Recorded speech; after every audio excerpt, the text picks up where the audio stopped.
연방대법원이 헌법상의 낙태권을 보장하는 내용이 없다라는 의견 초안을 내놓아서 그것이 지금 파문이 일고 있습니다. 공식적으로 내놓은 것은 아니고요. 불법적으로 유출이 된 것인데 이것을 도대체 누가 유출했느냐라는 이야기부터 시작을 해서 그 내용을 가지고도 5만 가지 이야기들이 있습니다. 그러니까 보수주의자들에게 유리한 판결이 대법원에서 나올 것이다라는 이런 예상들을 하게 하는 그런 내용이기 때문에 그러한 대법원의 판결이 나오지 못하도록 사전에 막기 위해서 여론을 조성하기 위해 이렇게 유출한 것 아니냐라는 이제 지적들이 대부분이고요. 이러한 지적들이 나오면서 민주당 쪽과 공화당 쪽의 반응들이 서로 아주 극렬하게 나뉘는 그런 모습들을 보이고 있습니다. 일단 무엇이 문제이고 어떤 반응들이 있고 어떻게 우리가 이것을 받아들여야 할지에 대해서 하나씩 좀 차근차근 살펴보려고 합니다. 유출된 내용은 초안이고요. 그리고 의견서입니다. 법정 판결 명령 이런 거는 아니고 의견서이고 초안이고요. 세뮤얼 엘리토 바로 이분인데요. 세뮤얼 엘리토 대법관이 쓴 것으로 되어져 있습니다. 대략 67페이지 정도 되는 분량인데 적지 않은 내용인데 굉장히 그 내용이 심오한 내용들이 들어가 있는 것으로 저희가 알고 있고요. 근데 그 중에서 이제 67페이지나 되는 내용을 다 전해드릴 수는 없지만은 가장 민감하게 우리가 지금 생각하고 있는 부분들에 대한 이야기 몇 가지를 좀 정리해 드리려고 합니다. 그 중에 첫 번째 말씀드려야 하는 것이 바로 이것인데요. Roe vs. Wade 기각되어야 한다라는 이야기가 아주 딱 명시되어져 있습니다. 우리는 Roe vs.가 기각되어야 한다고 생각한다. 헌법은 낙태에 대해 언급하지 않으며 라고 써놨고요. 그러한 권리는 현재 로와 케이스의 옹호자들을 주로 의존하는 헌법조항, 그들이 의존하는 헌법조항이 수정헌법 제14조인데 그 수정헌법 제14조의 정당한 절차 조항에 의해서 암묵적으로 보호되지 않는다. 낙태에 대한 권리가 수정헌법 제14조에서 보호되지 않는다라는 아주 분명한 입장을 밝히고 있습니다. 굉장히 좀 중요한 이야기라서 좀 길게 이야기할 수도 있겠습니다. 로우 대 웨이드, 로우 vs. 웨이드는 1973년에 연방대법원에서 나온 판례입니다. 이때 최초로 낙태를 인정해 주게 됩니다. 법조계에서 사법부에서 낙태를 처음으로 인정해 주는 일이 이제 미국 땅에서 벌어지게 되죠. 임신 24개월까지는 임신 6개월까지는 낙태를 할 수 있다. 하지만 24개월이 되었을 때에는 그 아이가 낙태라는 방법이 아니더라도 조산에서 일찍 태어나더라도 살아남을 수 있는 서바이브 할 수 있는 모든 내장 기관들 이런 것들 다 갖추고 있기 때문에 24개월 이후에는 낙태가 안 된다. 그때는 이미 살아있는 생명체나 독립적인 생명체로 봐야 한다. 이제 이렇게 판단을 내렸던 것이죠. 그래서 낙태를 허용하는 법안이 이제 판결이 나왔다라는 점에서 가장 크게 주목을 받았던 게 이제 1973년입니다. 그러면서도 재미있는 것은 그 24주라는 기준은 그냥 가이드라인으로 제시가 되었던 것뿐이다 해가지고 각 주별로 그 숫자를 어떤 주는 20주, 어떤 주는 22주 이런 식으로 뭐 조절을 해서 각각의 형편에 맞춰서 사용을 해왔었습니다. 그러다가 최근에 20주 안 된다, 6주로 줄이자 이런 이야기들이 아주 강하게 일어났고요. 최근은 아니고 벌써 작년, 재작년부터 이런 얘기가 있었습니다. 그런데 6주로 줄인다는 건 너무하다. 임신했는지 아닌지 확인할지도 모르는, 알아채지도 못할 정도의 너무 짧은 시간이다라는 주장들이 나왔고 어떤 주에서는 그 이후에 15주를 기준으로 해서 낙태를 할 수 있다 없다 판가름을 내리겠다. 이제 이런 식의 기간에 대한 조정들이 있었습니다. 그리고 또 한 가지는 낙태를 허용한다고 하더라도 이유가 산모의 생명이 위험할 경우에만 허용하겠다. 예외 없다. 이렇게 이야기하는 주들이 있고요. 어떤 주에서는 산모의 목숨이 위험한 건 당연한 거고 거기에 강간에 의한 것이라든가 근친상간에 의한 그래서 원하지 않는 아이가 임신된 경우 이런 경우에는 양쪽 동의하에 합의하에 낙태를 할 수 있다라는 그런 주들도 있습니다. 그러니까 이제 각 주마다 좀 이게 내용이 조금씩 다르게 되어져 있는 것이죠. 낙태를 허용하기는 하되 허용하는 범위를 점차 줄여서 좁혀서 하려고 하는 움직임들이 근래 들어서 공화당이 이끌고 있는 주들에서 지금 나타나고 있는 현상들이고요. 이런 새로운 법안들이 나올 때마다 민주당 쪽 지역 그리고 낙태 옹호론자 단체들이 들고 일어나서 지금 소송을 벌이고 있는 이런 상태입니다. 최근에 이제 가장 모델 케이스로 얘기되고 있는 것이 텍사스주의 법안인데, 텍사스주의 법안은 연방 법원에서도 가로막지를 못하고 있죠. 뭐냐면은 정부가 직접 낙태 시술한 사람들을 처벌하는 개념이 아니고 민간인들이 낙태에 관여한 사람들을 고발하는 개념입니다. 보건부에 고발하면, 주 보건부에 고발을 하면 주 보건부에서 그것에 대한 수사를 할 수 있게 해주고 그것을 가지고 민사소송을 제기하게 하고요. 벌금을 1인당 10,000불 정도까지 벌금을 부과할 수 있는 이런 식의 이제 제도를 만들어 놓고 있습니다. 그러니까 이러한 제도들은 또 다른 방법으로 지금 이제 법의 테두리를 살짝 비껴가면서 낙태를 못하게 만드는 이런 법으로 지금 이제 이해가 되고 있고요. 그런데 이제 근래 들어서 또 다른 이제 소송이 하나가 또 생기게 됐죠. 뭐냐면 DAPS라는 소송입니다. 그러니까 이제 DAPS하고 잭슨 여성건강기구 하는 그 단체하고 소송이 붙었는데, 이 소송도 마찬가지로 지금 우리에게 산모들에게 낙태권이 있느냐 없느냐가 가장 중요한 쟁점으로 잡혀져 있는 겁니다. 그전에는 낙태가 거의 대부분 다 불법이었는데, 그럼에도 불구하고 1970년대 초만 하더라도 미국 지역에서도 한 4분의 1 정도 주들은 낙태를 일부 허용하는 그런 주들이 나타나기 시작했던 그런 상황이었었고요. 그러한 상황에서 연방 대법원이 24주까지는 이제 낙태할 수 있다라고 낙태를 허용하는 쪽에 판결을 내리면서 그것이 하나의 아주 변경할 수 없는 아주 기준선이 되어져서 지금까지 한 50년간 계속 유지가 되어 왔었습니다. 최근 들어서 의학기술도 많이 발전하고 이야기가 좀 많이 달라지고 있죠.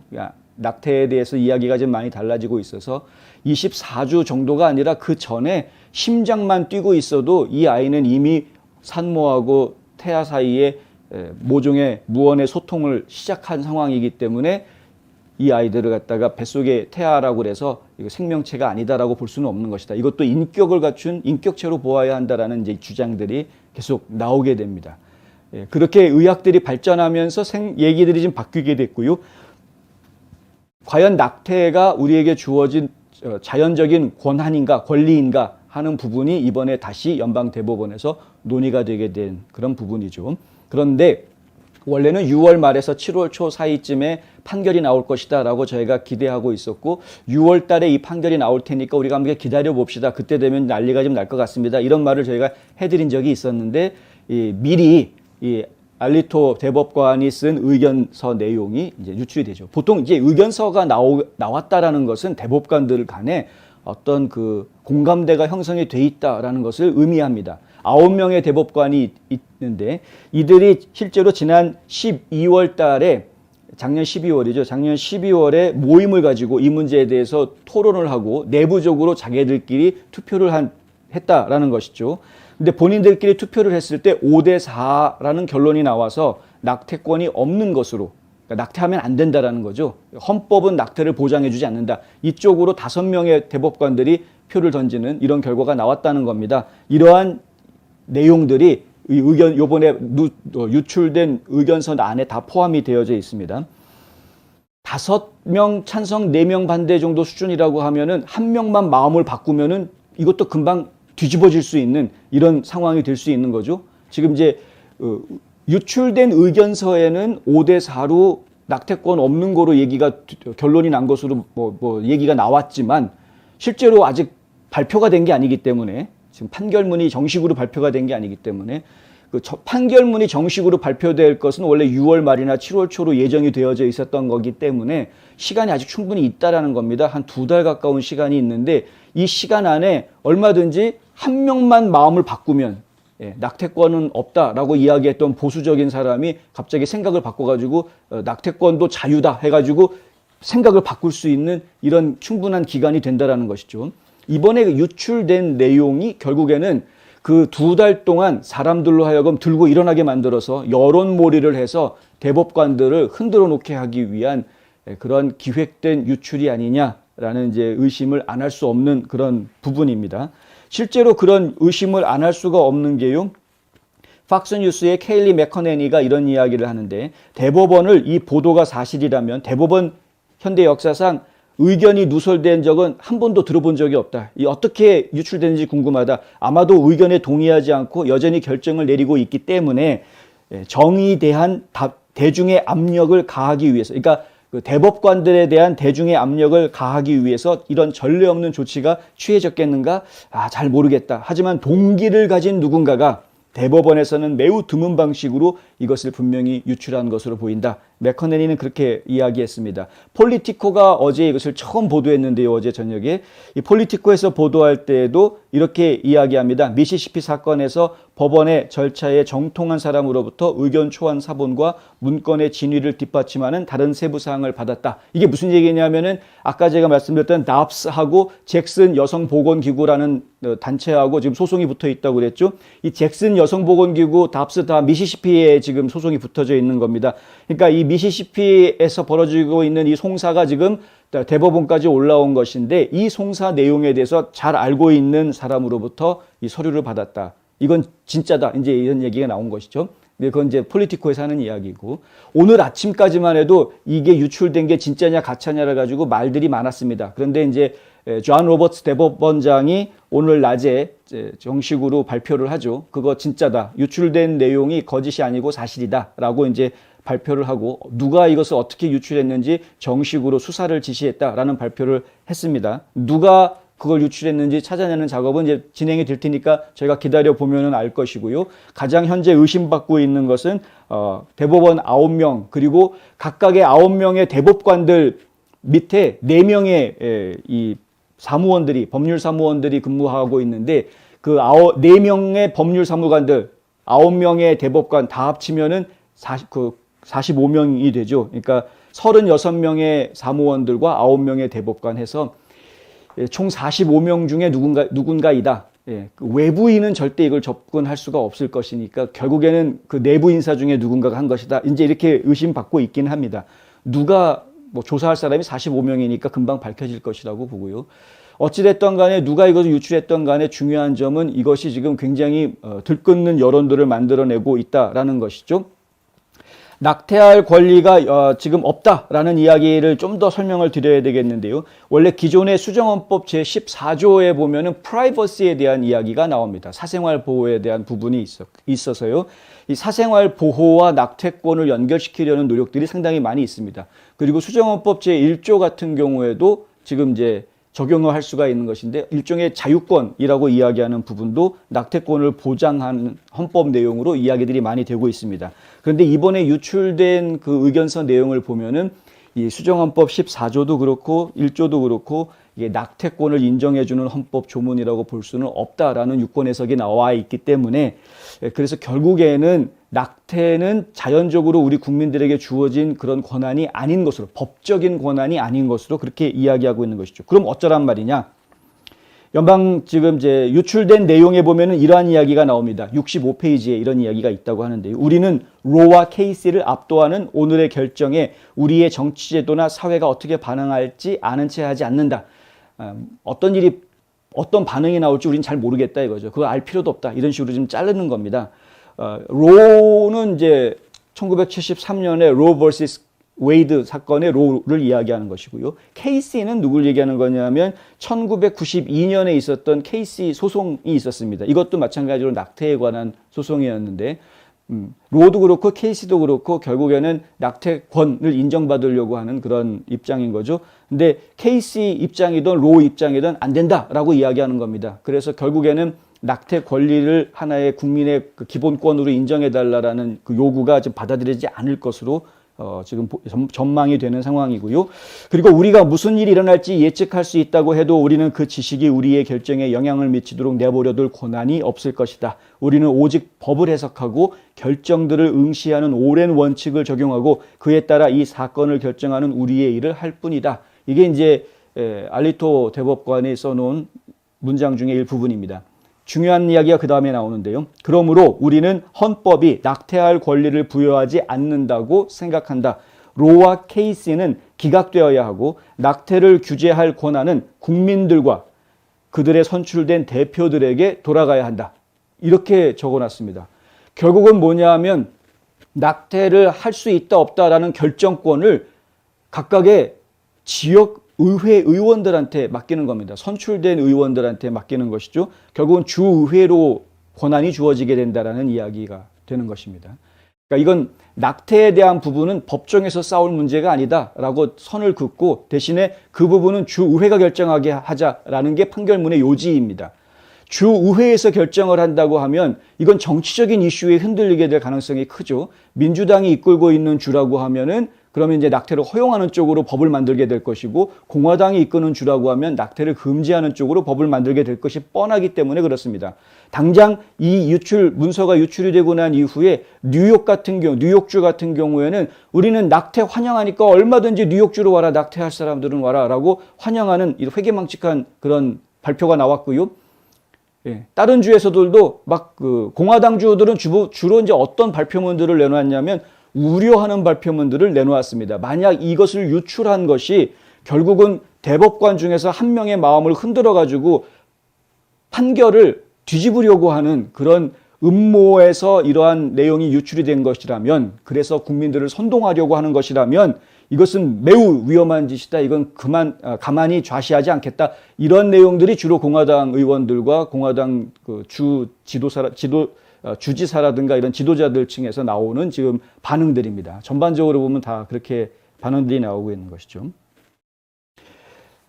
갈수록 좀 어려워져 가는 겁니다. 이게 이제 낙태에 대한 문제는 성평등, 그러니까 LGBTQ 관련한 문제와 아주 유사하게 진보냐 좌파냐, 진보냐 보수냐를 판가름하는, 갈라놓는 아주 또 하나의 중요한 이슈들 중에 하나이기 때문에 민감하게 이야기되는 부분 중에 하나입니다. 근데 이제 대부분이 생명 옹호 단체냐 아니면은 여성의 권리를 옹호하는 여성 권 옹호 단체냐, 이런 식으로 이제 표현들을 하고 있고요. 대법원장은 이렇게 오늘 발표합니다. 우리 법원은 정규직 직원과 법무관 모두 이 기관에 매우 충성하고 법치주의에 헌신하는 노동력을 갖게 된 것을 축복한다. 법원 직원들은 사법 절차의 비밀을 존중하고 법원의 신뢰를 유지하는 모범적이고 중요한 전통을 가지고 있다. 이는 법원 및 이곳에서 일하는 공무원 사회에 대한 모욕이며 그 신뢰에 대한 단 하나의 끔찍한 위반이었다. 그러니까 유출한 것에 대해서 이제 이렇게 이야기를 하는 것이죠. 심지어는 로버츠 대법원장은 뭐라고까지 얘기하냐면 배신이다라는 이야기까지 합니다. 법원의 신뢰에 대한 이러한 배신이 우리 활동의 무결성을 훼손하기 위한 의도된 것이라면 성공할 수 없을 것이다. 이런 이야기까지 이제 하고 있습니다. 연방대법원의 판결을 국민들이 받아들일 수 없다면, 그래서 연방대법원이 흔들릴 수밖에 없다면 이거는 심각한 문제가 될 수밖에 없죠. 그 사법계 전체가 흔들리는 것과 다를 것이 하나도 없기 때문에 그렇습니다. 낙태권이라는 부분 자체가 워낙 민감한 문제이다 보니까 이런 부분의 판결 내용에 누군가가 불만을 품고, 미리 접해보니까 이거 불만을 품은 누군가가 유출을 시켜서 여론화하고 그렇게 해서 대법관들의 마음을 흔들려고 하는 움직임이 지금 분명히 보이는 부분이 있다. 왜 대법관들의 마음을 흔들려고 하는 움직임이 있을 수 있느냐? 이미 옛날에 이러한 전례가 있습니다. 1937년에, 물론 엄청 오래된 이야기이긴 한데 거의 80년 전 이야기이긴 합니다만은, 그때 당시에 루즈벨트 대통령이 있었습니다. 프랭크 D. 루즈벨트 대통령이 있었을 당시에 연방 대법원에서 정부가 원하지 않는, 그러니까 백악관이 원하지 않는 방향의 결정을 내릴 그럴 일이 있었습니다. 그 당시에는 이제 노동법과 관련된 상법 이슈였었는데, 연방 대법원이 이 백악관의 의중과 다른 결론을 내리려고 한다라는 것이 알려지게 되니까 루즈벨트 대통령이 그 당시에 사람들한테 코트 패킹하자 이렇게 제안을 해버리는 그런 상황이 벌어졌었죠. 그래서 의회에서 그것을 준비하는, 물론 이제 의회 의원들은 좀 냉소적이기는 했다고 합니다. 그 당시에 왜 코트 패킹을 왜 해야 되느냐 뭐 이런 얘기가 나오는 거죠. 그 당시 말했던 코트 패킹은 뭐냐면 6명의 대법관을 새로 임명을 해서 연방 대법원이 총 15명의 대법관을 가지게끔 숫자를 늘리자라는 이야기입니다. 그럼 새로 들어가는 6명은 누가 임명하겠습니까? 당연히 루즈벨트 대통령이 임명을 하겠다라는 이야기이고, 그러면은 루즈벨트 대통령의 말을 잘 들어줄 6명이 들어가서 그 안에 이미 이제 9명의 기존의 9명 대법관 중에서는 보수 성향, 진보 성향이 나뉘어져 있었으니까, 근데 그때 새로운 사람들을 집어넣어 가지고 루즈벨트 쪽으로 확 돌리게끔 그렇게 결론을 내버리겠다라는, 이게 이제 코트 패킹의 의미인데, 지금 또다시 그런 이야기가 나올 수 있다라는 것이죠. 이건 이제 브라이트바트에서 그 부분을 상당히 우려하는 그런 보도를 어제 내놓았었는데요. 뭐냐면은 이미 민주당도 그렇고 바이든도 그렇고 코트 패킹에 대해서 이미 연구해봐라 하고 지시를 내린 적도 있었고 조사 다 해봤다는 것입니다.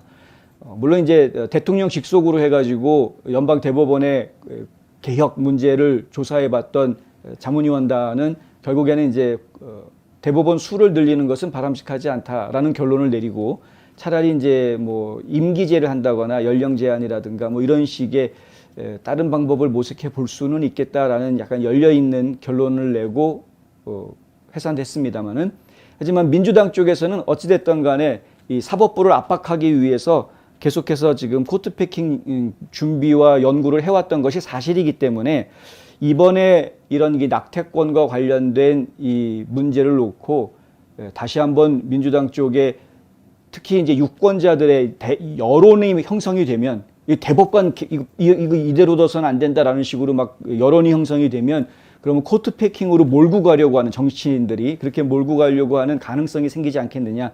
이게 이제 브라이트바트에서 분석한 내용이었는데 상당히 일리가 있습니다. 완전히 뭐 헛소리라고 이야기할 수가 없습니다. 그리고 어차피 대법원에서 헌법에는 낙태권에 대한 보장이 없다라고 판결을 내리게 되면, 지금 유출된 내용 그대로 판결이 나게 되면 어차피 그것은 지방 주의회의 권한이 되게 되는 것이기 때문에 전국적으로 낙태를 금지하는 주와 낙태를 허용하는 주가 완전히 뚜렷하게 정치적으로 갈라지는 그런 현상들이 나오게 될 가능성도 이제 배제할 수는 없습니다. 그렇게 될 경우에는 또 다른 사회 분열 문제 이런 것들이 이야기가 될 수도 있는 것이죠. 결국에는 좌파들 입장에서 보았을 때는 지금 이런 문건이 유출이 되면서 으쌰으쌰하고 여론을 몰이를 할 수 있는 좋은 기회가 생긴 겁니다. 그러니까 이것을 이슈로 해가지고 지금 11월 중간 선거까지 계속 떠벌리게 되면, 그거 봐라, 보수주의자들이 하는 행동 봐라 그러면서 자기네들 표 모으기, 이 좌익 세력들의 응집, 단결 이런 것들을 이끌어낸다고 한다면 정치적으로 굉장히 큰 파장을 가져오게도 할 수 있는 그런 상황이 벌어진 것입니다. 그래서 이번 사안이 단순하지가 않은 것이고요.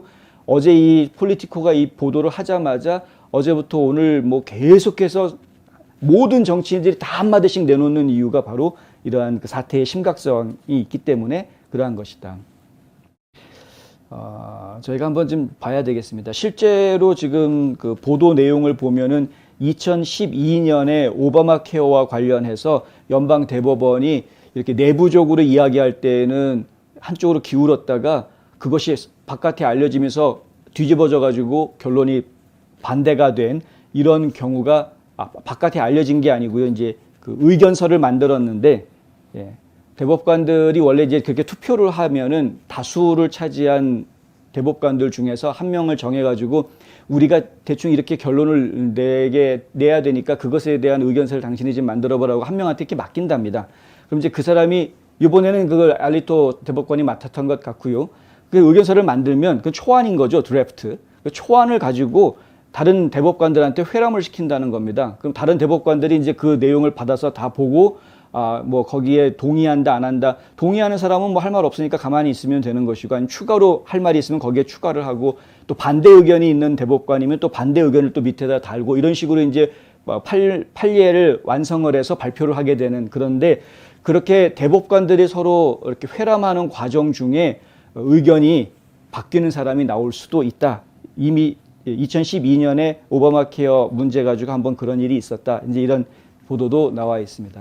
그러니까 지금 낙태는 헌법에서 보장해주는 권한이 아니다라고 판결이 그대로 나오게 될지, 아니면은 중간에서 이것이 뒤집어지게 될지, 민주당이 이번 기회를 잡아가지고 실제로 전국적인 여론몰이 형성을 해서 그 좌파들을 규합하는 어떤 정치적인 바텀으로 이것을 활용을 할 수 있을지, 활용할 수 없을 수도 있기 때문에 그 저희가 지금 계속 지켜봐야 되겠다. 지금까지 바이든이 아주 그냥 열심히 나라를 망가뜨려 놓는 바람에 민주당 지지율이 푹 떨어져 있고 지금 민주당 내에서도 민주당 후보들을 찍지 않겠다라는 이제 이탈 현상들이 나타나고 있었던 중이었는데 이번에 이 유출 사고로 인해서 결국에는 이탈했던 민주당원들을 갖다 다시 돌이킬 수 있는 그런 기회가 만들어질 가능성이 지금 커졌다. 이렇게 이해할 수 있는 상황입니다. 그러니까 지금